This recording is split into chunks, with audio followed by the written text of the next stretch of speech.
You can have a life that's full of suffering right up to the end, but having the psychedelic therapy offers a way of improving the quality of life while you still have it left. You can actually live and experience, what we are supposed to experience, as opposed to just suffering until it stops.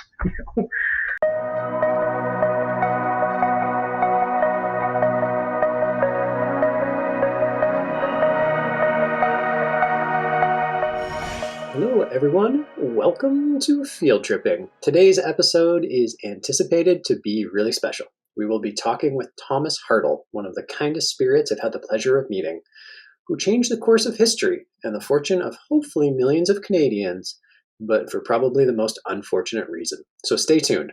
But first, let's get into some news to trip over. First, research has discovered that when psilocybin works, its antidepressant effects tend to be enduring. Unlike other drugs that need to be taken daily to have an effect, psilocybin seems to induce a robust, fast-acting, and lasting response after a single dose.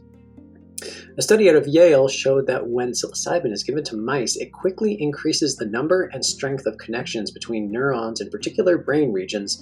No, ketamine does this too.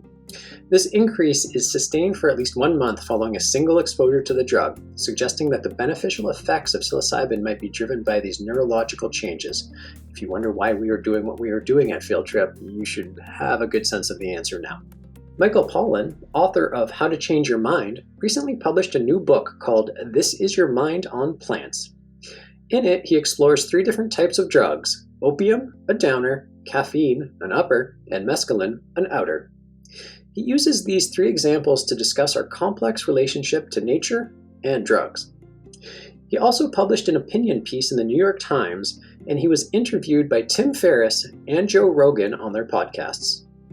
Michael has been a wonderful friend to Field Trip from our earliest days, so I have no compunction shamelessly promoting his book, because not only am I excited to read it, there are few people more articulate or thoughtful on the subject than Michael Pollan, so please go out and buy it. Finally, even though anecdotally we've known that psychedelics can change your beliefs in the metaphysical and spiritual, a new study seems to confirm this. The study, conducted by researchers from Imperial College in the UK and others in Australia, confirmed that a person's beliefs concerning the nature of reality, consciousness, and free will change following psychedelic use, as people moved away from materialist viewpoints to ones that reflect various philosophies such as panpsychism, which stipulates that every material thing has some element of consciousness. This is great news, because the more people who realize that this great human adventure is the evolution of consciousness, the better this adventure is going to be. Now, on to our conversation with Thomas. Thomas is a husband, father, and the first Canadian in 50 years that received permission to use psilocybin legally for medical purposes for end-of-life distress due to incurable cancer. Never having used medicines like cannabis or psychedelics prior to his condition, he has found profound value in these alternative therapies and hopes to reach as many people as possible with his story. Thomas believes psychedelic use could change the world, and taking a look at his personal journey gives us a glimpse into the future to see how and why that is going to happen. Thomas, thank you for joining us today, and welcome to Field Tripping. Hey, Ronan, thank you very much for having me. It really is my pleasure. We'll get into it more a little bit later on, but for those people listening, Thomas and I have been working together, mostly Thomas and me sitting in the background listening to his inspiring story and watches the faces of politicians change as he speaks, and lobbying the Canadian government to hopefully increase access to psychedelic therapies soon.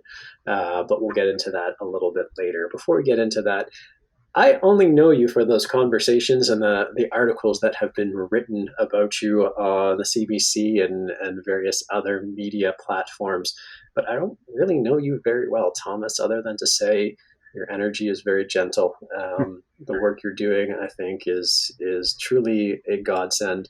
And it's been a privilege being beside you in all these conversations. But could you tell me your story? I would love to hear your journey from as early as you want to go until now.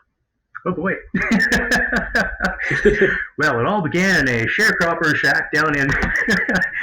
I thought you were going to say it was a dark and stormy night. Yeah, I guess, boy, where to start? I've always been somebody who feels that it's very important for us as humans to contribute to our society, because I feel like the world is exactly what you make it to be. There are an awful lot of people out there who just sort of feels like they coast through life. Life happens to them. For me, life is very much more an active process. So I started that approach probably back when I was in college. Okay. And for me, this journey into sharing things started with simple blood donations. I signed myself up for the bone marrow registry back when I was learning how to be a professional nerd, and I've been very blessed and fortunate for pretty much my whole life. I don't know whether I've mentioned it before, but I've been privileged to actually be an unrelated stem cell donor for another person who had a blood-related cancer. So really, this journey with cancer for me starts kind of there. Okay. I matched up with somebody who happened to be a mother of four, and she managed to live another 15 years following her treatment. So I've had this unique experience to be able to experience cancer both from the side of helping somebody else who has it, and also my own journey as well. So it's been interesting. I imagine so. I'm very cognizant in this conversation that, and I'm imposing this upon you, but I don't want you to be defined by your cancer, even though that is the foundational consideration of all of the amazing things that have been happening recently. And I say that very consciously as well, because it sounds like you've done a number of amazing things in your life. So this is just kind of the most recent chapter in some respects. So I want to know, you live in Saskatchewan. Did you grow up in the prairies? What did you aspire to be growing up? How did you end up being a professional nerd, as you call it? And take us through some of the highlights of your actual life experience. I want to know your story. For sure. So I grew up on a farm. I am originally adopted. So way back when I was born, I was fortunate enough to be adopted by a wonderful couple who lived on a farm, and I grew up there for the first 18 years of my life. School in a small town. I bought my very first computer, before the schools even had them in stock. I'm going to really date myself here when I tell you that my first computer was a Commodore VIC-20. May not have even heard of one of those, but it was a pretty amazing machine. It had a whopping 8K of RAM in it. So when I got a computer, a Commodore 64 with 64K of RAM, I was way ahead of the curve. Pretty advanced, yeah. Yeah. So I really caught the computer bug early in life, and I pretty much knew that is the kind of thing that I wanted to do, because it's very much second nature to me. So I taught myself how to program. I then went on to college and took business admin with a computer science major, and I found that helping people understand technology was something that was very easy for me to do. Going through high school, I took part in a lot of drama, so that was kind of where I like to spend my recreational time. I was a ski instructor for a while. In Saskatchewan? In Saskatchewan, believe it or not. Yeah, Saskatchewan don't really have hills so much, but there's a valley close to where I live, and they have a ski lift that takes you to the top of the valley, and you ski back down into it. So. For anybody for anyone listening who isn't familiar with Saskatchewan, it's basically flat and straight, and so I'd never actually heard of skiing in Saskatchewan. I guess truthfully, Ontario skiing is probably no more remarkable than Saskatchewan, but Ontario isn't quite as defined by its flatness as Saskatchewan is, so that's why it was a little bit surprising, but that's awesome. Yeah. When I was growing up, my parents used to take us to Jasper or Banff every once in a while. So, we'd get to ski on real mountains once in a while, which was always pleasant. Excellent. Let's see. I have been a science nerd pretty much my whole life. I did science fairs all through high school, then I got to participate in the national levels with that. So I've really just had this whole collection of very interesting and fun things that I've gotten to do my whole life. That's amazing. Any particular ones stand out right now, besides doing drama or working with technology? Any particularly vivid or candid moments? Well, I know you don't want to focus on that whole cancer thing, but I have to tell you that after I made my stem cell donation, you have to wait for about a year to find out whether your recipient was able to survive the procedure. And following that, I had a chance to actually meet with my recipient. This is kind of an example of how my life is statistically improbable in so many ways. So I remember I told you I signed up for that bone marrow registry when I was in college. And I did that because it's a 1 in 30,000 chance that you'll actually match with somebody. And being adopted, I kind of thought that, if I match with somebody, this 1 in 30,000 chance, maybe I'd be related to them in some way. You never know. So I signed up for that, and years go by. They invented the internet, and I signed up on one website that I found where you could put in your known adoption information. Okay. More years go by. I moved twice to different cities and never updated my information on this site at all. And the owner of the site got a hold of me. Apparently, my sister, my biological sister, went to the same site that I went to on the internet and entered in my information on there, and we got a match. So I had a chance to call my biological family, who I learned lives in Nanaimo, BC, at least on my mother's side of that family. So had a chance to visit with them for a number of years, and then I got my call from the bone marrow registry that I had matched for somebody there. When you match for somebody, then they do a second level of testing to see whether it's a good enough match to donate. And the person that I matched with was a perfect 10 out of 10 genetic match for me. Some siblings don't even match that well, but I happened to match perfectly with this person. And they gave me a choice of where to make my donation. And one of the choices was Vancouver. So I went out to Vancouver, made my marrow donation there. And while I was out there, my biological family came over from the island and had a visit with me. So as a result of signing up for the bone marrow registry, I got to meet my biological family. Wow. That's a nice reward.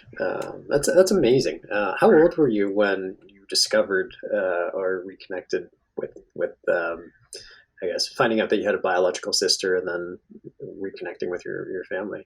It's getting pretty close to, I think, about 17 years now. So it's been a while. Kind of hoping that I'll be able to make it back out to the island here, maybe after this COVID stuff blows over, and have a chance to have another visit. For sure. What was it like reconnecting with your family? I can imagine it's bittersweet as like the description, but I'd be curious to know what it was like. Well, yeah, I mean, um, when I was given up for adoption, my biological mother was like 16 at the time. So, I mean, obviously, in 1968, very different circumstances from the way things are these days. And, Yeah. you would not expect somebody to be, raising a child at that age.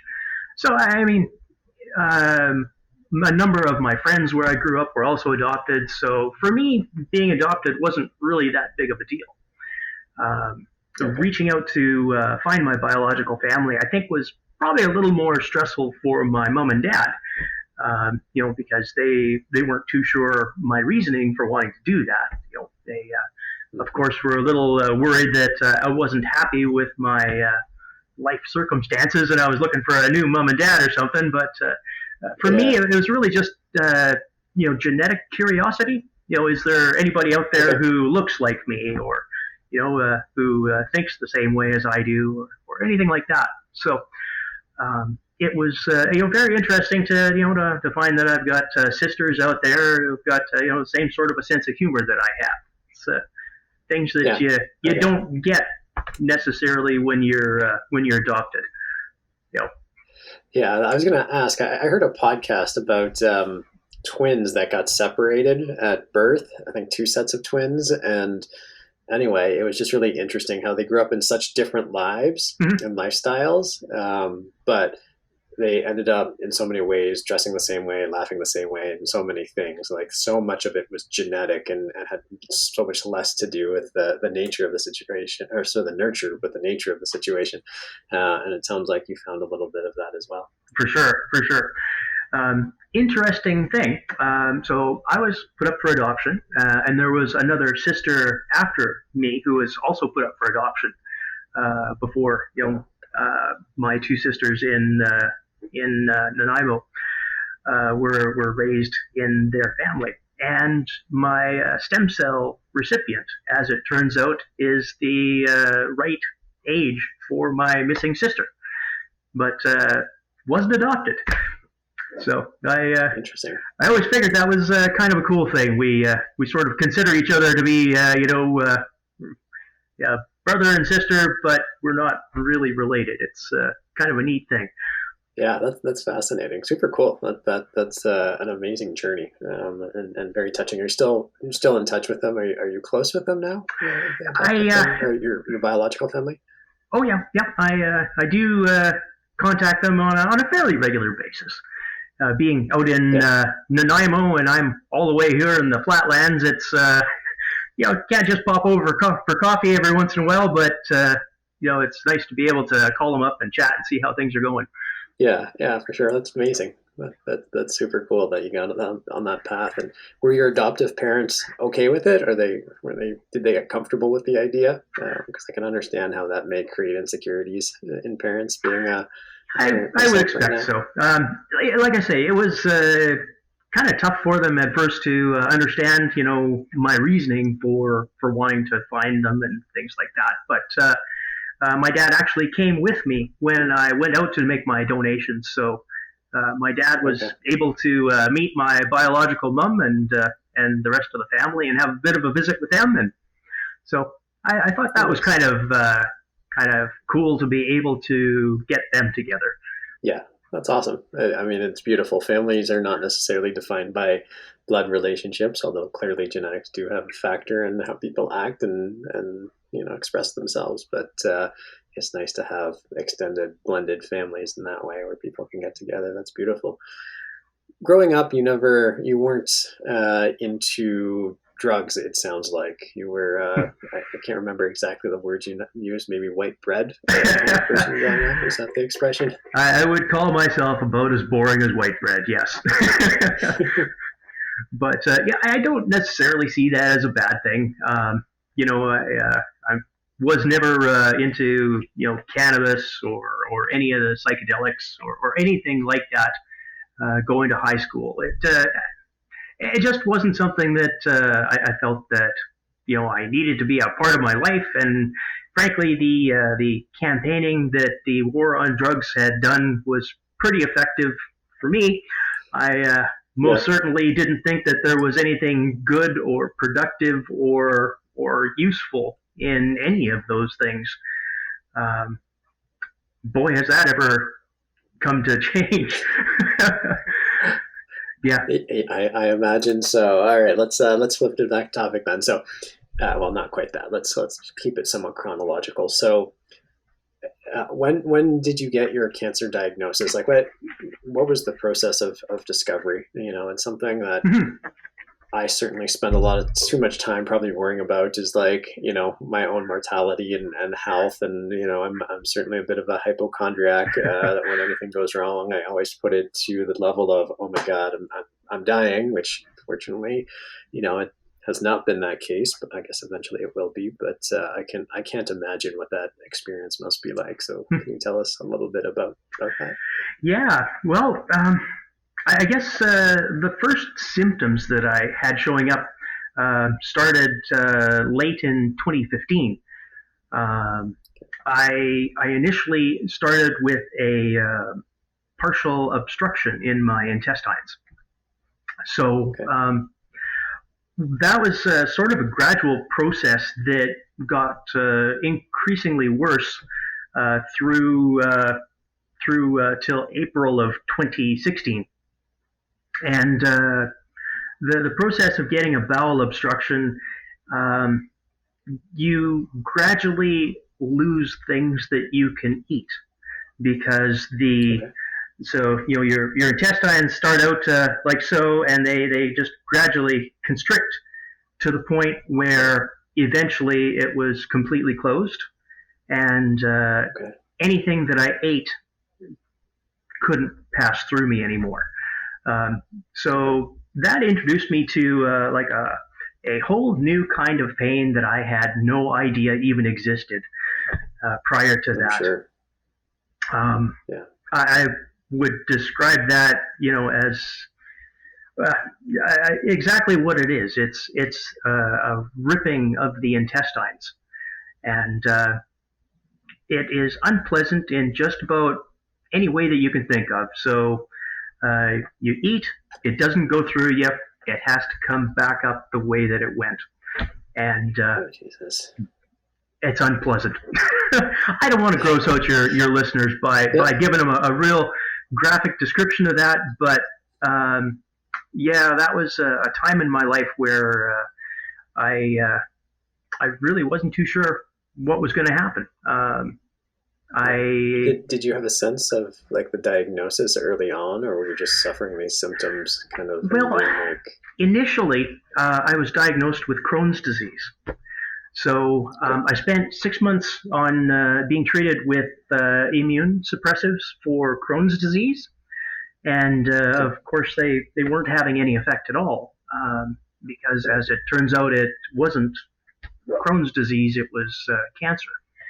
So the thought was that I had an obstruction in my bowels, and when I eventually had to go in for emergency surgery in April of 2016, the idea was that they were just going to remove the obstruction, reconnect the intestines together, and get on with my life. And unfortunately, when so again, my life very statistically improbable, but I seem to connect with the people that I need to connect to when I need to connect with them.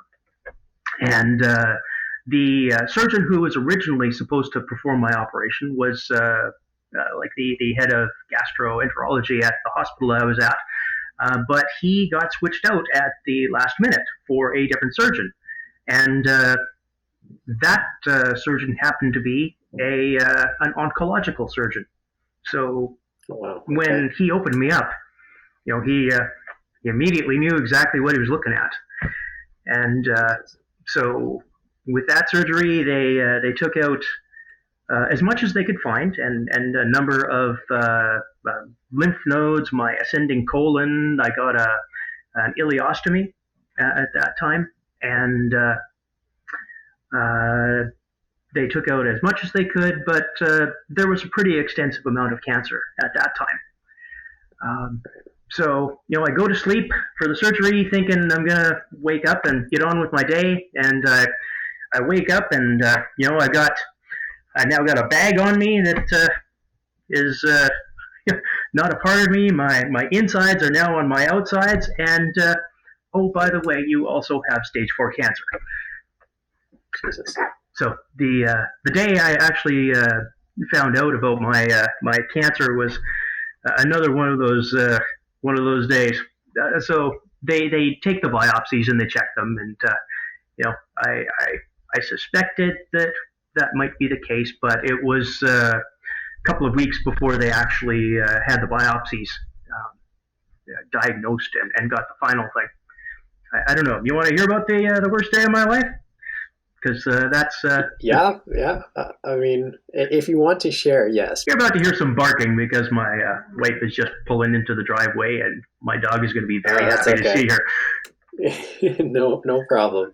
But yeah, I mean, if you want to share, like, for sure, this is terrible and hilarious. So the day I find out that I've got cancer, we're driving to my family doctor who has made that appointment. And I've got my ileostomy, and I don't know if you are familiar with those or not, but the way that an ileostomy works, they take your intestines and they poke a hole through the stomach wall, and so you've got literally your intestines poking out through your stomach, and they put a bag onto that with an adhesive that sticks around it. And so the only thing that's holding this bag on is this adhesive. So we're actually driving to the appointment, and for the first time since I've had this ileostomy put onto me, I have a failure on the adhesive for it. So what happens when you are nervous or you're upset is your intestines kind of kick into high gear. Now, if you have a normal set of intestines, you might get the butterflies or something like that. But if you have an ileostomy, things become much more active, and there is no stopping that. It just does what it does. So the bag popped off of my stomach, and I'm driving, and I've got this volcano of poo. So we're driving to this very important doctor's appointment. I've got literally just covered, and my doctor was good enough to come out of the office and talk to us in my van, because obviously I'm not going to be going in there. And that's when I found out that I'm covered in poo. I'm upset, and I just find out I've got stage 4 cancer too.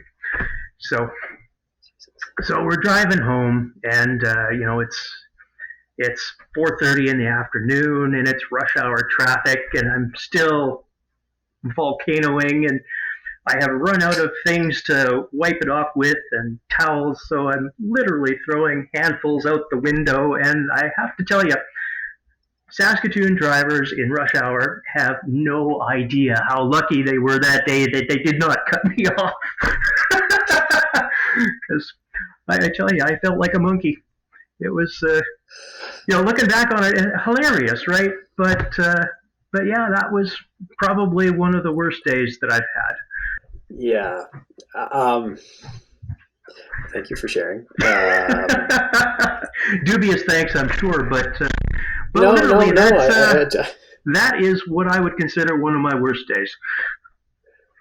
Yeah, well, first of all, thank you for sharing, because that's a story that will never get replicated or beat on this podcast, I'm quite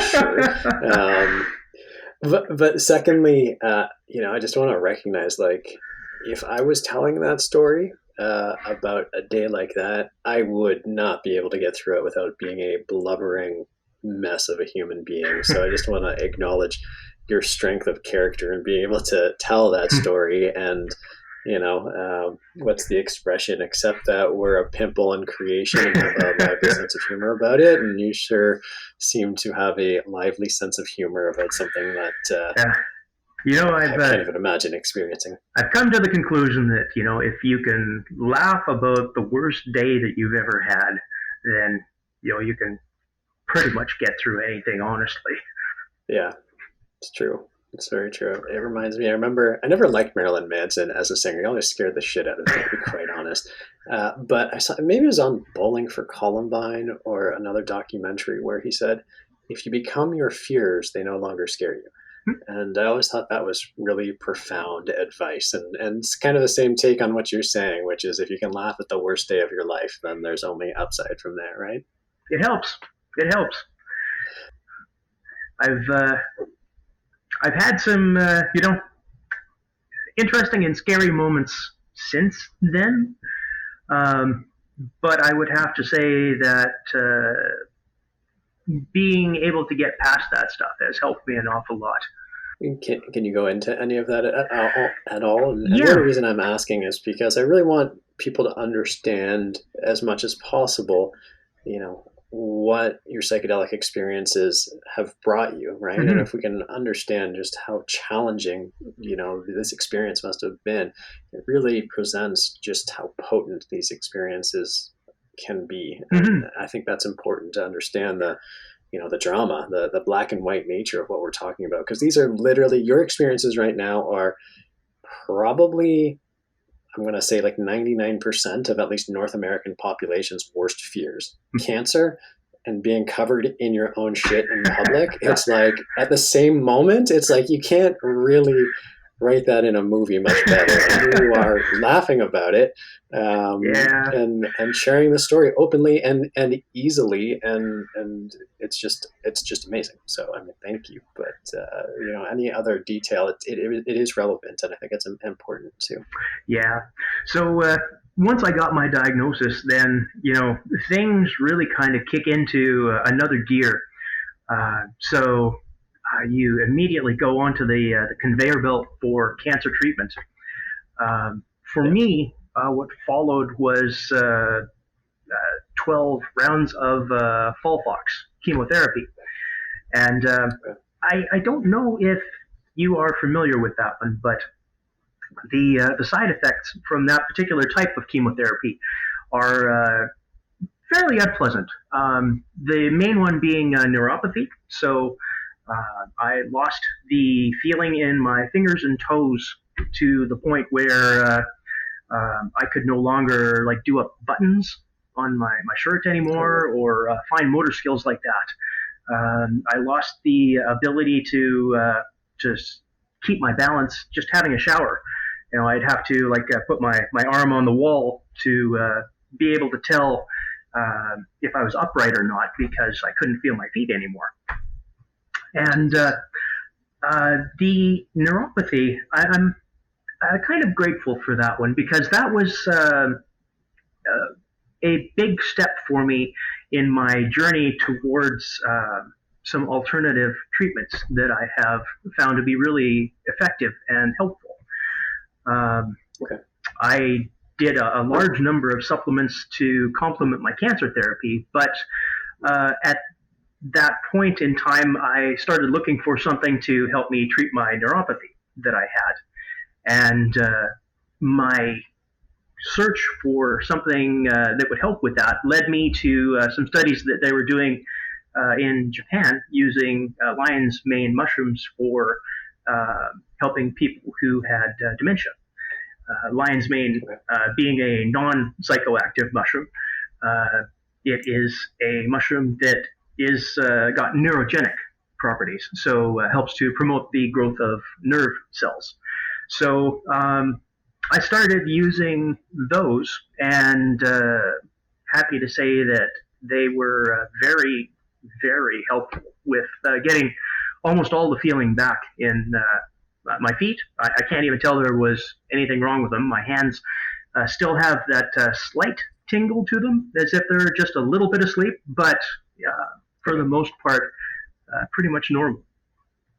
And while I was doing, that search for mushrooms and cancer, that's when I initially came across the research from Johns Hopkins that they were using the psychedelic mushrooms for treating anxiety. Now, this was very early on when they were doing that study, and my treatment for my cancer was going very well at that point. I had a second surgery following those 12 rounds of chemo, and that surgery was to perform what they call a HIPEC procedure. So with a HIPEC, they take out anything that they can see that still has cancer on it, and then they fill your abdomen up with a hot chemo solution. And because temperature is another thing that cancer is susceptible to. And Okay.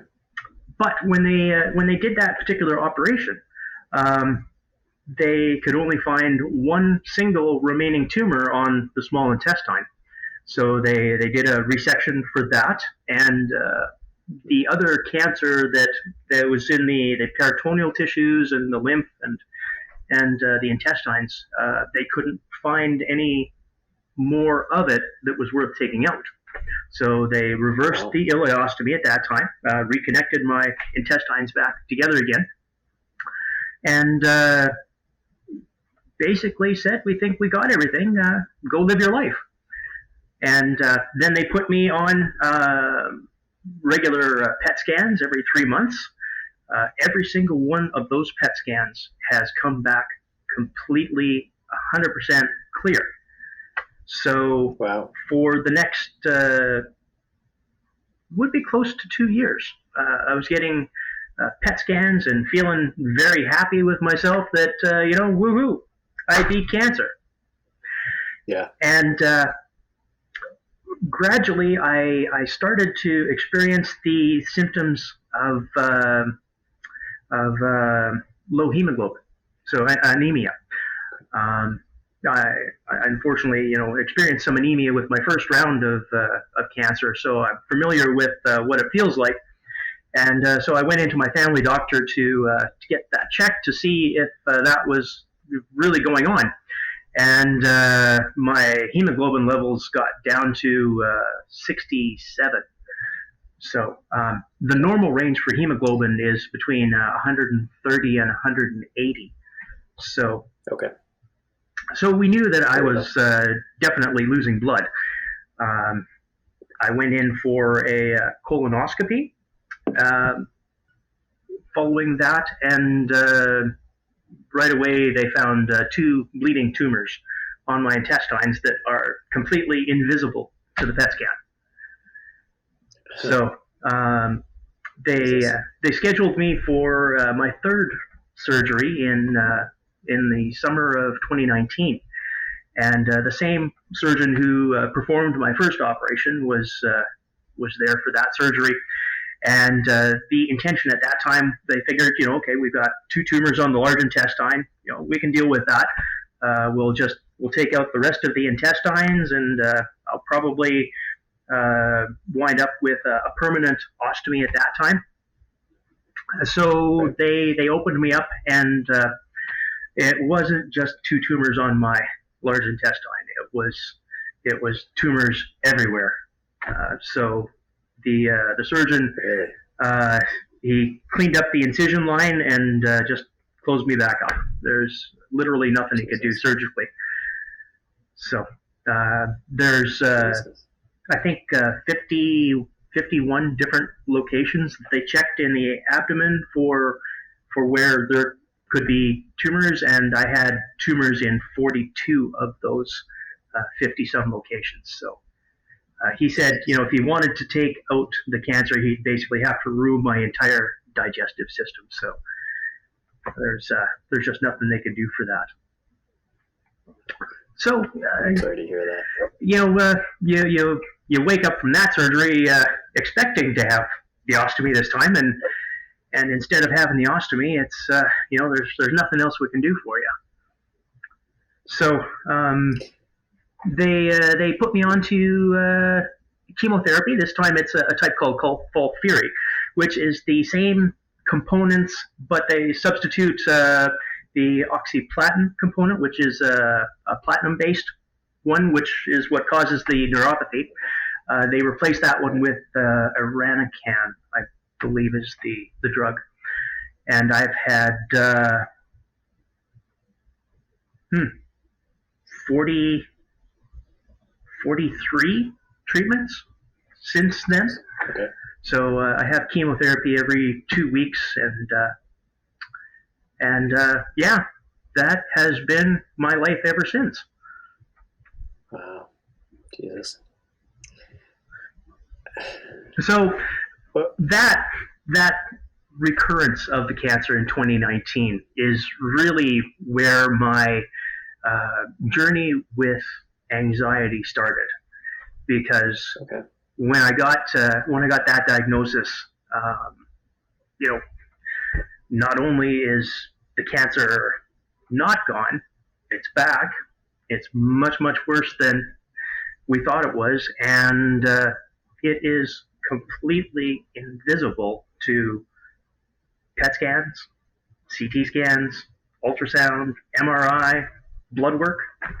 It's like my cancer doesn't show up on any of these things. So my surgeon told me that there's very good chance that I will either get another one of those bowel obstructions that I had back in 2016, and they will not be able to operate on that because I'm not a surgical candidate anymore. So if I get an obstruction, that just means I'm going to die. Or I have a lot of tumors on the intestines, so those cause weak spots. So an equal possibility that I will get perforation in the intestines, and equally not repairable. So that also means that I would die. And finding that out, well, that was pretty rough for me. I'm not going to lie. It sort of told me that not only do I not know the state that the cancer's in, but I could literally die, that afternoon, and nobody could tell me it's coming, and there's nothing they could do to stop it. So, yeah, I had an awful lot of anxiety about stuff like that. Initially for the idea of dying, but once I kind of worked past that, it's the idea that I wouldn't be there at some point when my family needed me for something. I have two amazing children, but they do happen to be on the autism spectrum, and that means that there are things that they need extra help with, and extra life challenges that regular kids growing up just aren't going to have to face. So, we do a lot of stuff to help them along. So the idea that at some point, they're going to need me for something and I'm not going to be there, it's pretty rough. Yeah. Yeah. I mean, I certainly don't understand your experience by any stretch of the imagination, but I do know that sense of that emptiness of feeling of not being there when your kids need you. That's the thing. It's funny how kids can be like the most life affirming thing that you ever have, but they also create such an extreme fear around losing being there and all that kind of stuff. It's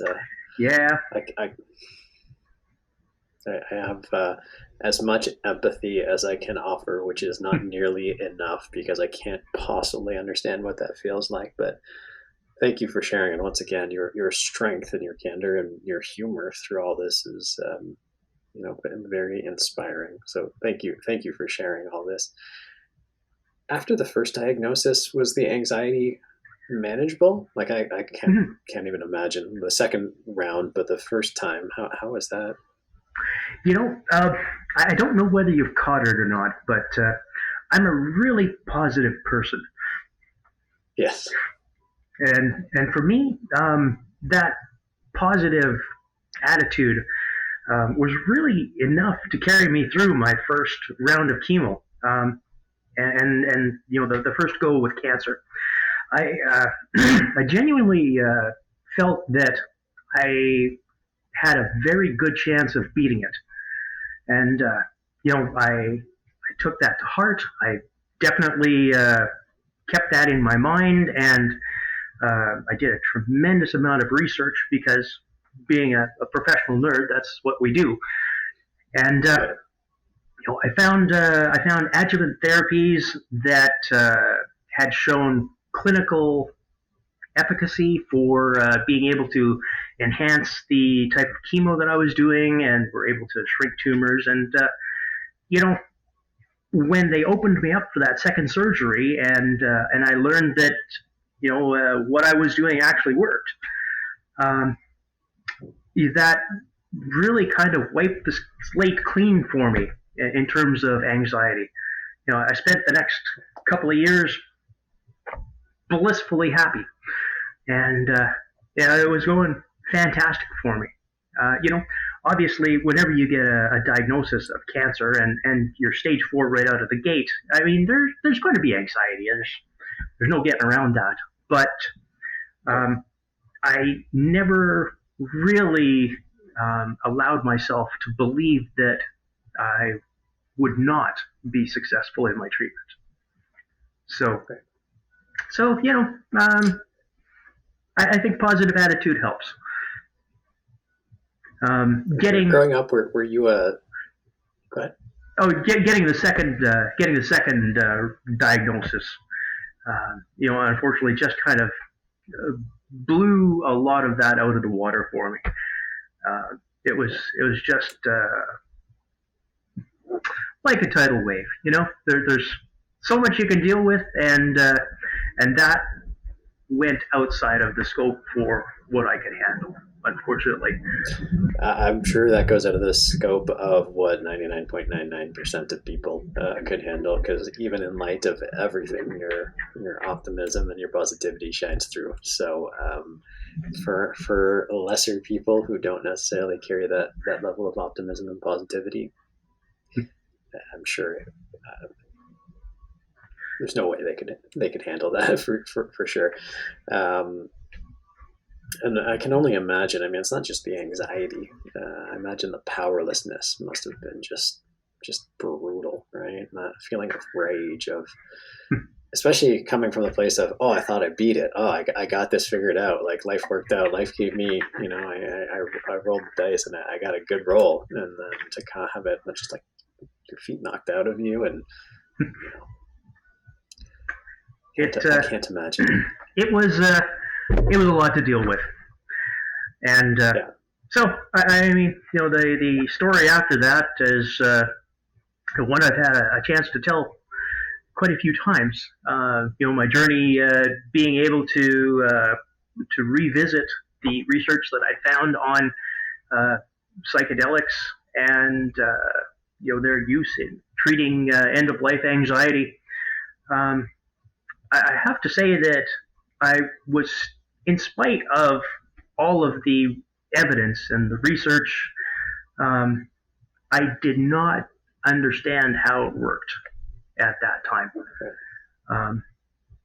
So I was hopeful, and I had some ideas of how I thought it would probably be helpful, but it is one of those things that the experience itself is so very different from what I had read about with other people's experiences.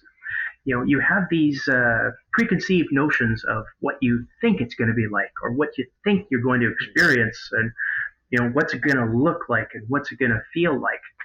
And the experience itself was so very different from that. It was for me an amazing experience that just changed my whole point of view on the idea of death and dying. We were raised up in I wouldn't consider myself to be religious. I went to church when I was younger, just like many people do, and the church teaches you. Kid does. Yeah, the church teaches you that there's a heaven and there's a life after death, and for me, it was very much an intellectual thing. So, you have this idea that, okay, well, sure, there's going to be life after death, but, I've never really been able to accept that idea of, the bearded dude in the clouds keeping an eye on you. That's not really the way that I picture things. And I didn't really have any framework to understand, the concept of consciousness continuing without a me. And that is really what psychedelics have given me, is the actual experience of what consciousness is that has nothing to do with Thomas. So right. I don't know. I want to. I don't know. I want to go to that into that. Yeah. I don't want to take a sidetrack on that, because it's a subject I definitely get sidetracked on. But that's the next step of my journey. Totally sidetracked. Yeah, no, I want you to get totally sidetracked on that. But before we get there, just take us through what happened. So you've got this much more dire diagnosis. You pick up the research happening at Johns Hopkins with end of life distress, and where does it go from there? Take us from that moment to, I guess, your first session with Bruce Tobin, right? Did you do it with Bruce? Correct. Yes. Yeah. Yes. Okay. So We can just fill that gap, and then we'll sidetrack deep into it. For sure. So I guess the next thing that happened for me, you make, and one part that I have kind of skipped over is when I started my initial cancer treatment back in 2016 with chemotherapy. That was really my first introduction to any non-off-the-shelf pharmaceutical for dealing with medical conditions. Right. And for me, the first really out there one for me was using cannabis to treat the side effects of the chemotherapy, which, I can't speak for anybody else on chemotherapy, but chemo really just kicks my butt. There's no two ways around it. It's unpleasant pretty much from start to finish on a treatment.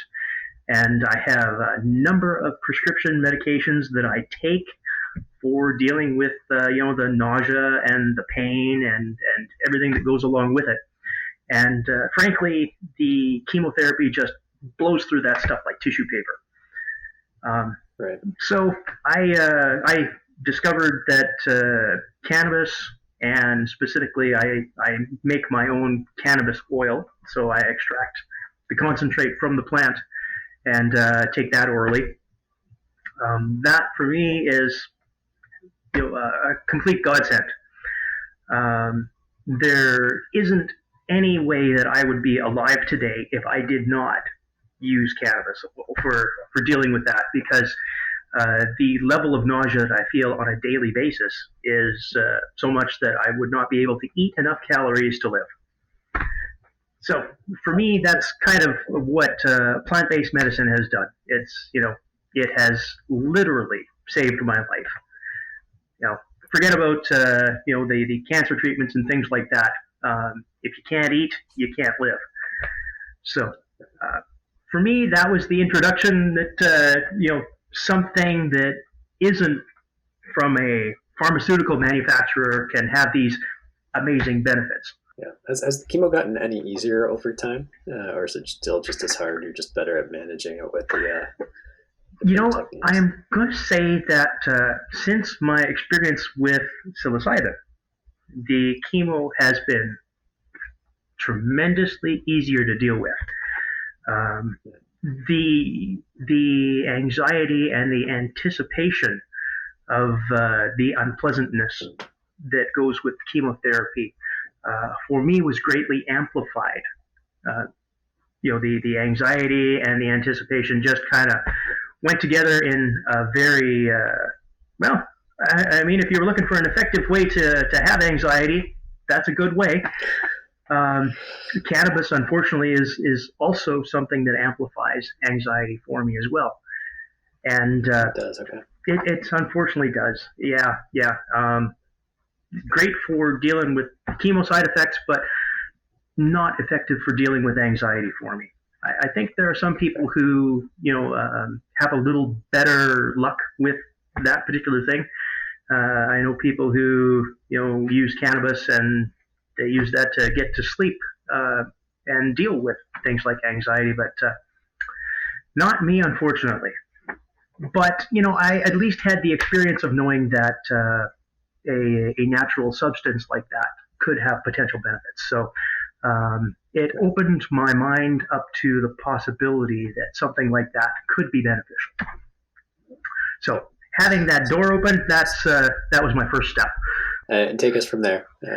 Where did you go from there after deciding that this is something I want to look into more? And yeah, go from there. Yeah. So my mind is open, and I realize that natural substances, in this case, a fungi, could potentially have the ability to help me deal with this anxiety. And I did not really know how that would possibly work. I mean, I still have the that war on drugs sort of this is your brain on drugs idea of what things like psychedelics are, and how could the experience of seeing strange visions possibly help me with anxiety? I have no idea, but these studies have success rates up to 80% efficacy off of a single dose.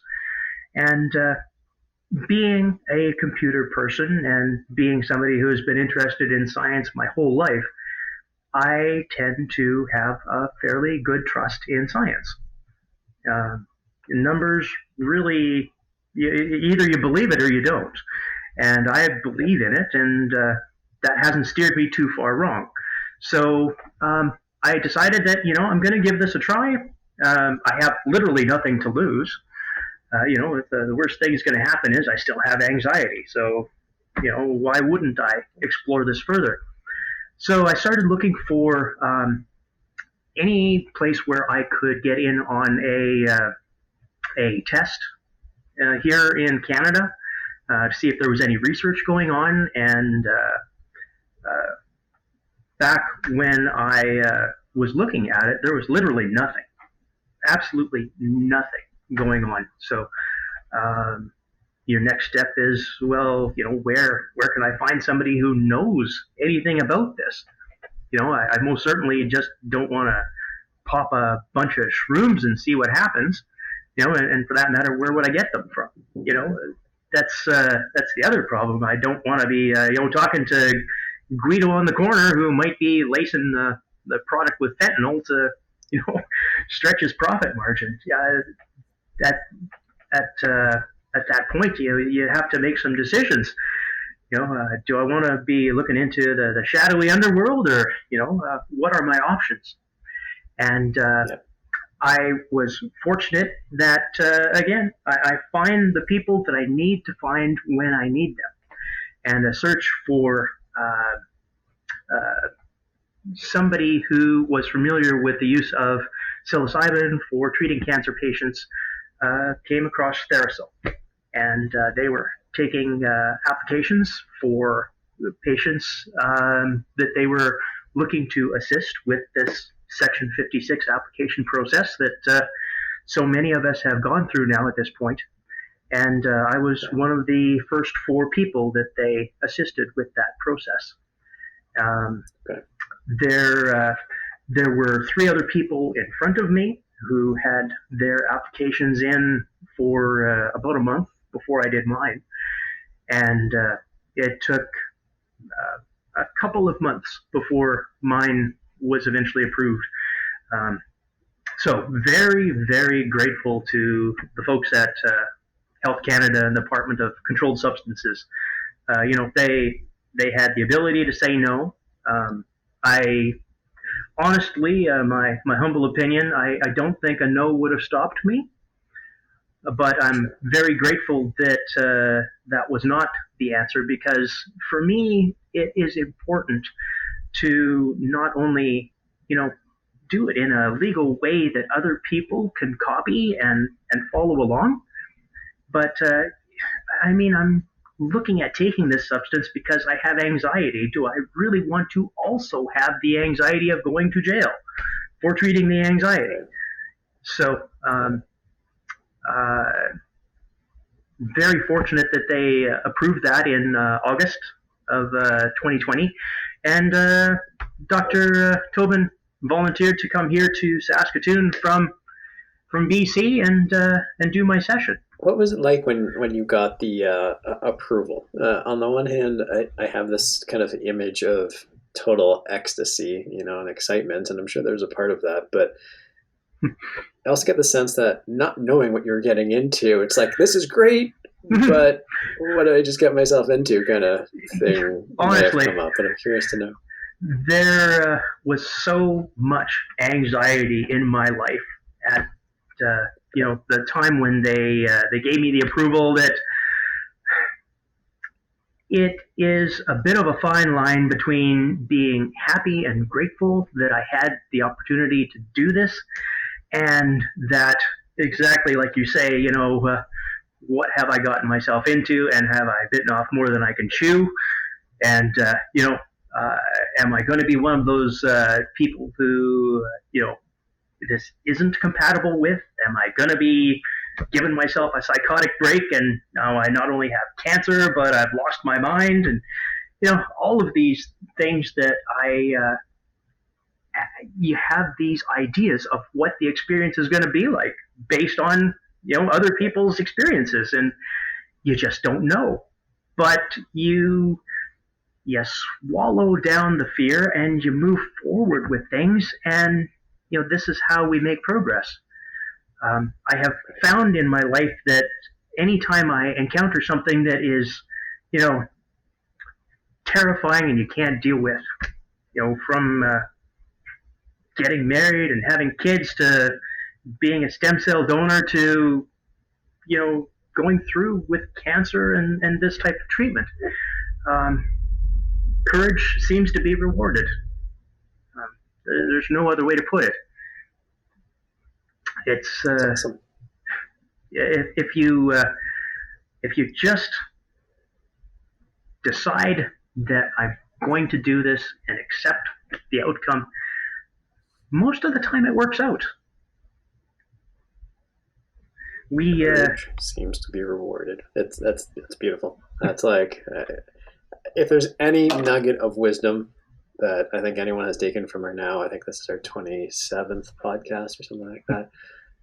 I think that's like the most beautiful, most succinct, and most on point, and probably the most valuable. And you speak the truth. You speak from your heart on that particular point. So thank you for sharing that. Yeah, I would extend that right into the psychedelic experience itself.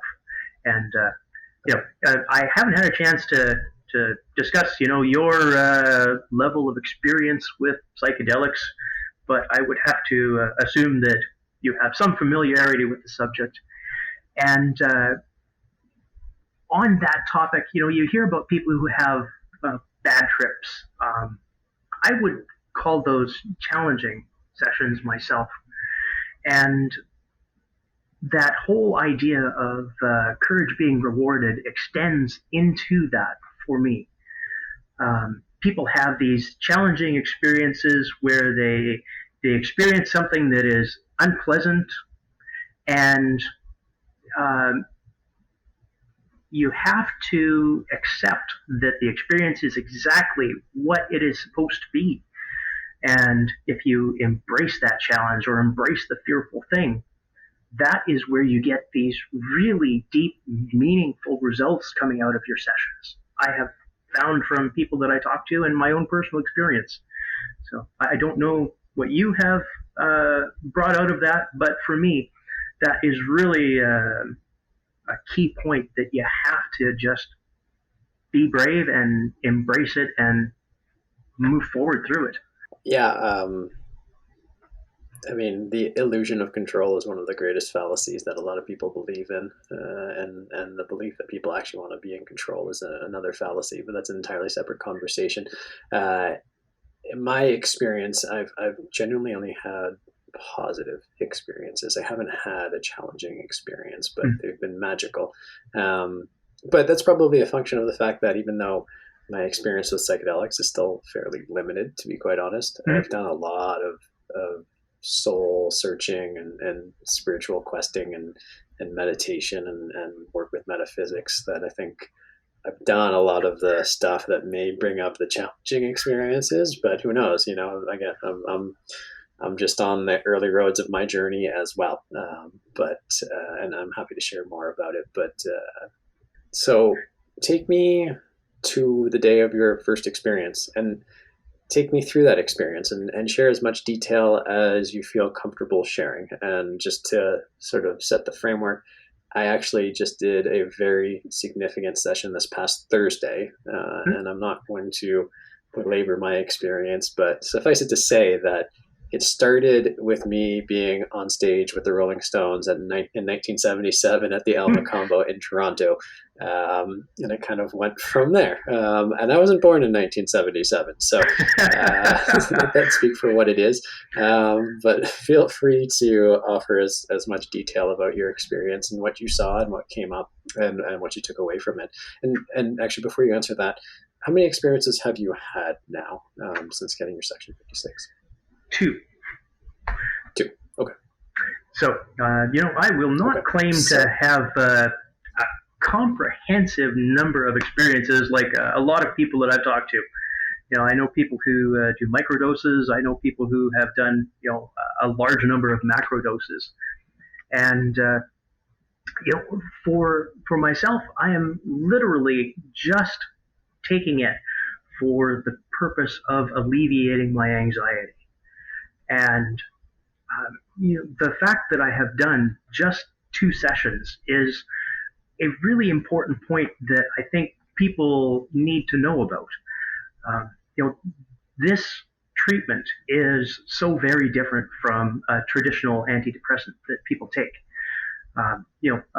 People have a notion of what a medical treatment is, and for the majority of people these days, that is, taking something like an antidepressant that you must take every day on a consistent basis in order to deliver the results. The key difference between a traditional treatment and a psychedelic assisted therapy is that a traditional antidepressant for me personally changed the way that I felt while the medication is in effect. Psychedelic assisted therapy has changed the way I think about the things that were causing the anxiety. So for me, it's not a way of just applying a coat of paint on top of the problem. It's actually changing how I think about what is causing it. And by changing the way that I think about it, it has removed my base level of anxiety that I was experiencing. So, can you go into more depth about that? Absolutely. Okay. So I can carry you through the experience and tell you how I arrived at that. I think would probably be the best way to go. I had mentioned already that for me, cannabis is something that doesn't help with anxiety. In fact, the doses of cannabis that I have to take honestly lead to some very screechingly uncomfortable levels of anxiety for me. Right. It's much worse with that. So I have this standing base level of anxiety, and then I take something that enhances that, and it increases the anxiety to a point where I'm just was not able to function at all. You can't leave a room. You have to be someplace that's quiet and dark, so you don't have any inputs because you just can't handle anything anymore, or you have to be with people just in case you're gonna, drop dead that afternoon. It's such a variety of horrible feelings that I wouldn't wish on anybody. So, for me, having to do something about this was not an option for me anymore. It's either you do something about it or you just can't function as a person anymore. So I recognized that this was my opportunity to get some sort of relief from it. The lead up to doing therapy, I always tell people it's for me kind of a three-part process. So with your therapist, you do a number of sessions prior to that where you establish what your expectations are going to be, the types of things you can expect to experience, what you're hoping to get out of the experience, and what some reasonable expectations might be. And I had a number of weeks talking with Bruce about that, and I think I felt very well prepared for doing the session. I, of course, read Michael Pollan's book and a number of other ones. So, like the Psychedelic Explorer's Guide. There's a number of very good resources out there that people can access that will give you an idea of what the experience has been for other people. So I had this idea in my head of what I could experience, and I was at least comfortable enough with that to say, we're going to do this. Then on August the 12th, that was my first session day. Dr. Tobin was here, and I wanted to make sure that my experience, because I was the first person in Canada to go through this, I wanted to make sure that the experience itself was well documented. So I had Peg Peters, who has worked with Therasil for some of their media information, was also here doing a video recording of everything. The entire process. Me, blubbering with Bruce over my anxiety going into the sessions and filming the session itself and the integration following that. So on the morning of the 12th, we had Bruce and a good friend of mine, John, who was experienced with ayahuasca and happens to be a good friend of mine who I met through my father-in-law. Well, that's another chunk of the story I haven't included in here yet. Okay. I don't know if we want to insert that or not, but let's keep going down the path of the experience, and depending on time, we can come back and revisit it. Sure. So we've got everybody gathered in my spare bedroom here at my home here in Saskatoon, and I have the mushrooms that I have grown myself, dried and powdered and put into capsules, and we're ready to go. We have decided that doing my consumption of the psilocybin would probably be best in a staged number of doses. So I take the first dose at 11 o'clock in the morning, and then I take another dose at 45 minutes later, and the final dose 45 minutes after that. So by the time I'm taking my last dose, the first dose is starting to take effect. And because the first dose is starting to take effect, the amount of anxiety that I am feeling has already decreased to the point where I feel completely comfortable taking further dose. So it went 2.5 grams, 2.5 grams, and another 2 grams for a total of 7 grams. And big dose. Yeah, that's a fair sized dose.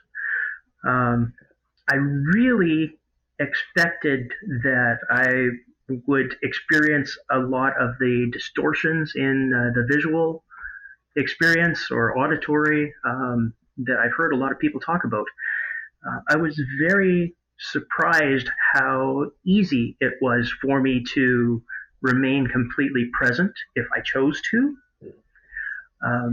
But the therapy session itself was largely blindfold on, headphones, listening to music, and uh, the music for me was very kinetic. Uh, so where normally music is fairly kinetic for me, this was so much more so. Um, I felt that even the spaces in between the music felt like the potential for something. And as a new piece of music would start to play, it would start to build these very comprehensive environments. It was other universes, is experientially what it felt like. And once a universe was formed, then my consciousness would just become that universe. So, I didn't have anywhere to go. I didn't have anywhere to do. I was literally everything that existed in that space. And different types of music would form these different spaces.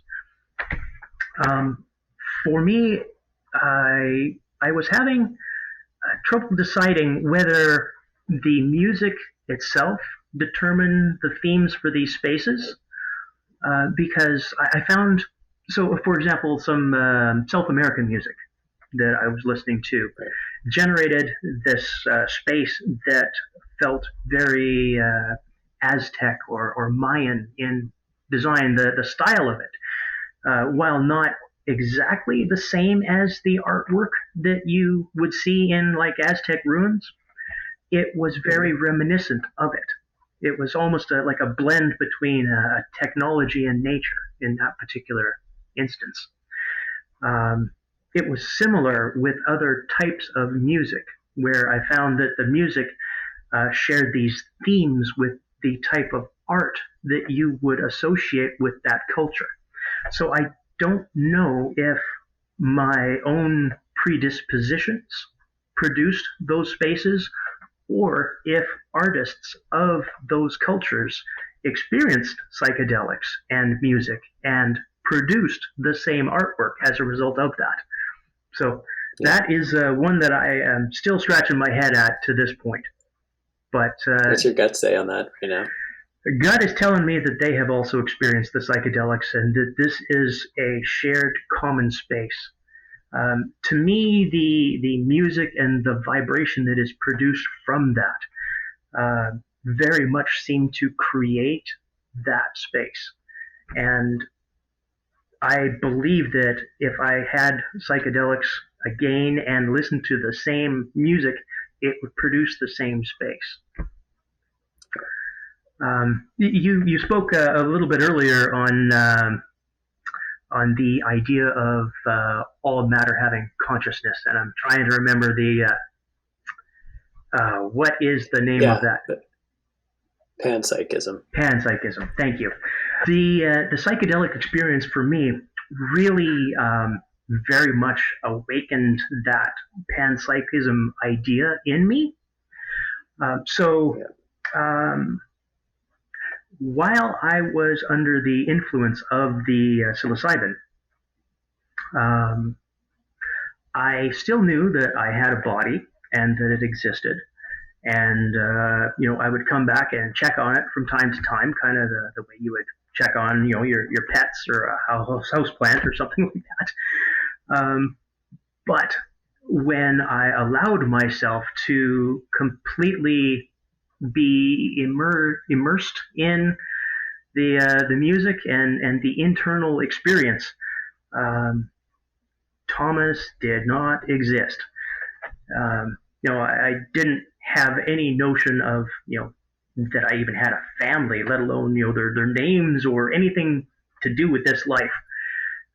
It was a completely separate experience, but it was still consciousness, and it still had awareness and things that I could experience and explore and discover and thoughts that I could have, but none of those things had anything to do with this life.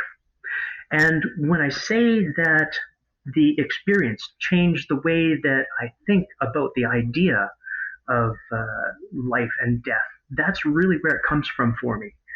Um, it gave me the actual tangible physical experience of what consciousness could be that has nothing to do with this life. And from that experience, I really have the solid tactile experience that the transition from living to whatever is next could be as simple as the transition from waking to sleep. And it's just another state of consciousness, but it doesn't have to have anything to do with this life. And it's okay. Yeah, it's I mean, I like to say that in this question, and I pose this question to a lot of people, but I think you've given one of the most beautiful answers.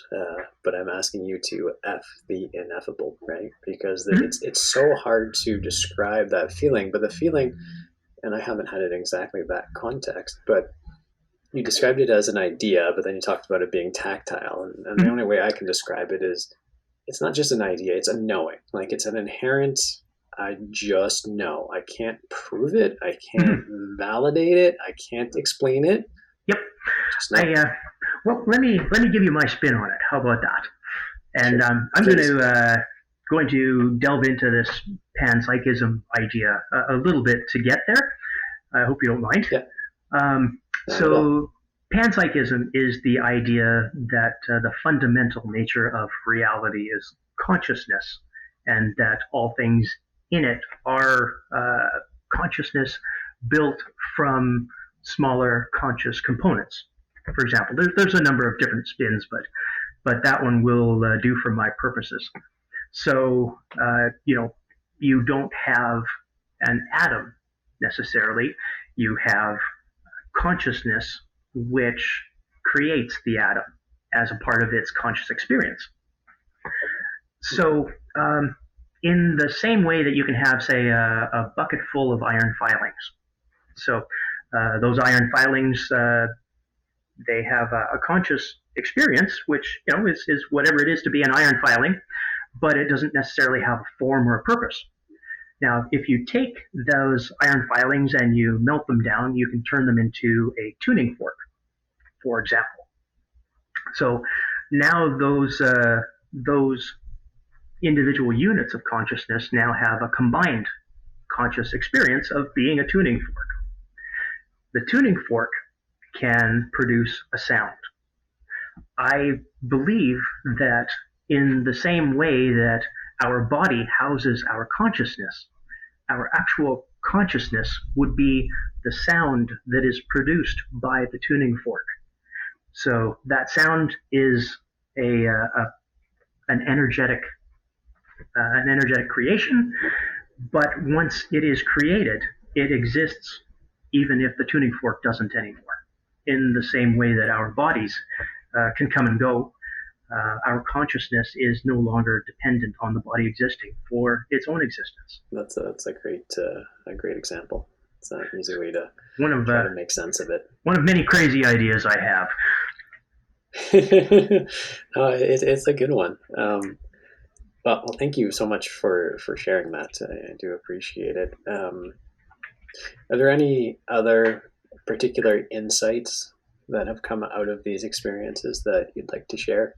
I think the sense of being connected to the universe and consciousness existing outside of the body is something that a lot of people, at least rationally, can wrap their heads around, even though they can't necessarily achieve that state of knowing. People talk about the experience being, ineffable, and honestly, for me, the experience was really very clear. I can tell you about any part of that. I can tell you what it feels like to be these other spaces. what does the experience of sensation without a body feel like? I can give you a reasonably good idea that, I know what it feels like, even if I can't tell you what it is like. For me, the experience of being, these spaces, uh, I experienced that in a couple of ways, both tactile and in a difference in thought processes. Um, if you if you don't have a body that you're worrying about, one thing that I experienced in those spaces is that um, we talk about having these challenging, difficult experiences, right? For me, the psychedelic experience was the complete opposite of that. So for me, it was relaxing and peaceful and serene. Like every part of that experience for me was positive and good and enriching. Um, the the realization came to me while I was experiencing these other spaces, for lack of better terminology, these other universes is what it felt like to me. The only place where I actually experienced, pain and anxiety was here.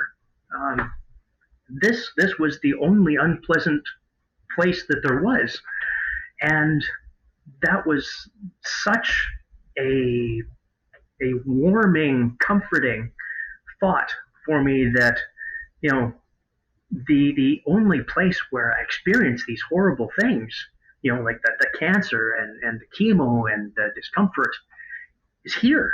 And the idea that someday this is going to end, but I won't, was just so profoundly comforting to me. It's difficult to put it any other way, but it's like death is not only not a bad thing, but it's a necessary and a normal thing, and it's okay. That's It's a part of our that's part of our process. right. It's how we grow. Yep. Yeah. That's that's really magical. I mean, I don't have a better word to say that, but if all people could understand that, like on an intuitive, knowing level, and not be so scared of death. And I'm certainly not saying I'm a person who has achieved this. I'm not. But if you think through what it could be like to not be afraid of death, how much more enjoyable would life be? How different would you live your life? Yeah. Could be very. This comes back to the reason, why I'm talking to people like yourself, and why I'm participating in these meetings that we've been participating in. People, the MAID system, for example, that's medical assistance in dying. I believe that it's a good and important thing that a lot of people make use of, but I fear that some people are making use of the MAID system because they have anxiety and they have depression, like I used to suffer from. And my concern is that they use that system just because they want this to stop.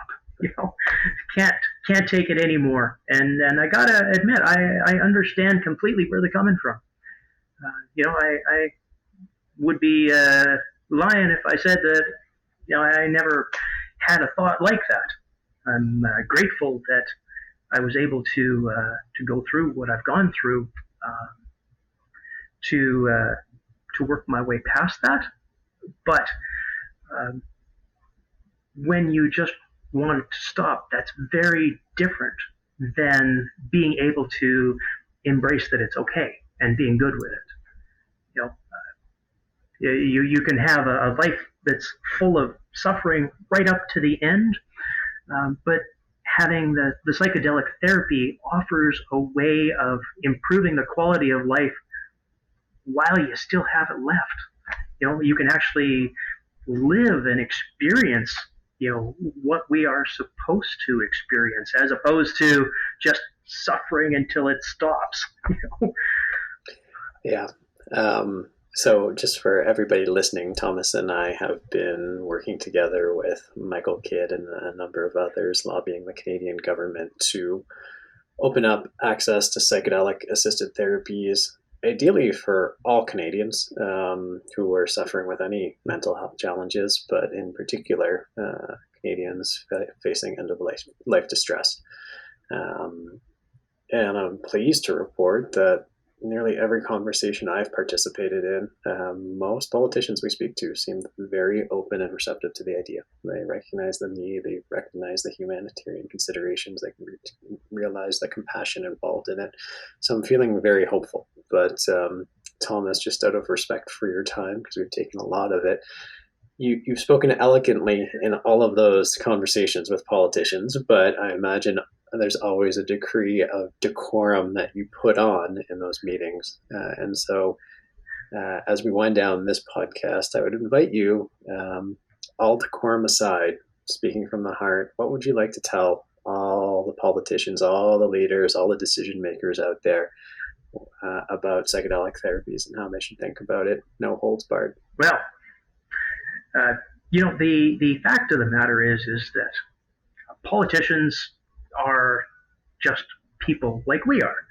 And I'm very happy that in many of the conversations I have been able to relate to the human aspect of all of these representatives.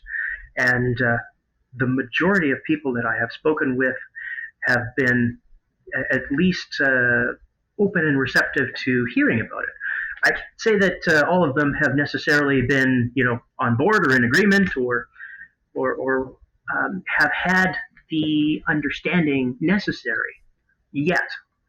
And I believe it is up to people like myself and yourself and other Canadians who have had a chance to benefit from this, to educate those people that the decision that they are making regarding psychedelic assisted therapy is not so much a decision on, is this a valid medical procedure or not?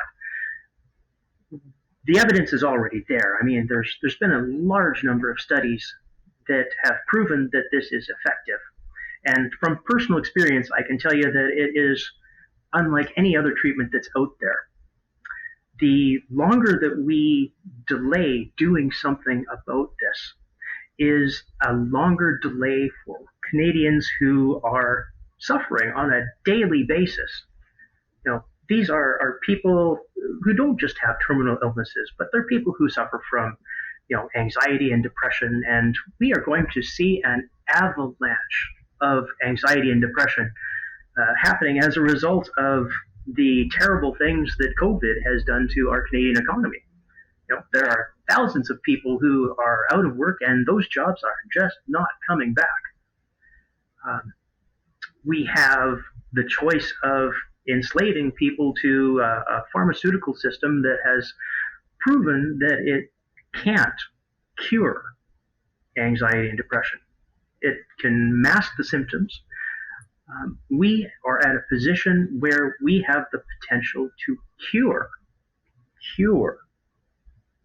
thousands of people of these conditions with a natural substance that has almost no toxicity. I can't see how anybody would deny people the opportunity to live their life to the fullest. I don't know about you, Ronan, but for me, it's almost unconscionable to withhold this from the people that it will benefit. And I'm not saying it's going to help everybody. I mean, that would be a ridiculous statement. But there are thousands of people that it will. I don't see why we would not do that. 100%. 100%. And it's not even anxiety and depression and these DSM diagnoses. It's like I've lived my entire life feeling inadequate. And for the first time in my life, I don't feel inadequate anymore. So it can go a long way for a lot of people. So thank you. Thank you for sharing that. Thank you for sharing your story. It is powerful. Thank you for persevering. And thank you for being you. It's been a true pleasure to have you on the podcast. It's been a true pleasure to be beside you in all those meetings, in those politicians. And I hope and look forward to one day having the opportunity to meet in person and shake your hand, because you're breaking down walls. You're breaking down barriers, and there's no person, I think, who is more elegant and more resilient to help create these changes than you, Thomas. So thank you for everything you do. Well, I have been very blessed in my life. I consider myself to be the luckiest person that I know. And, if I can share a little bit of that with everybody else, then I think that isn't a bad thing. Conrad, let's make a note. I was going to go with statistically improbable as being the title for this episode, but I think the luckiest person I know is a better title. Yeah, people don't understand how lucky I am. My wife is always giving me crap for wasting my luck on good parking spots and short lines at the checkout. Awesome. Well, thank you, Thomas. Really, it really has been a delight to get to know you, and I look forward to sharing more stories in the future. Hopefully I haven't bored you too badly. Not at all. That was great. It's been said that birth and death are easy. It's life that is hard. And in listening to Thomas's story, I couldn't help but think how true that is. Ultimately, the moment we let go of what we call life is an easy one. Nature takes over and we let go. And it's something we are all going to face. There's nothing hard about it. What is hard, though, is facing up to the reality of it, and that's something that Thomas has had to look squarely in the eye for close to 5 years now. But through that process, and particularly through psychedelics, he's come to one of the most serene conclusions that I think anyone could hope for, that we are more than just the definition of our physical bodies, that there's an us outside of us, that we are part of a bigger, loving consciousness, and that belief has given him what seems to be a tremendous amount of comfort in his journey. But I don't think that's the total story. It's also been said that people fear death because they realize, unconsciously at least, that their lives are mere parodies of what living should be. They ache to quit playing at living and to really live.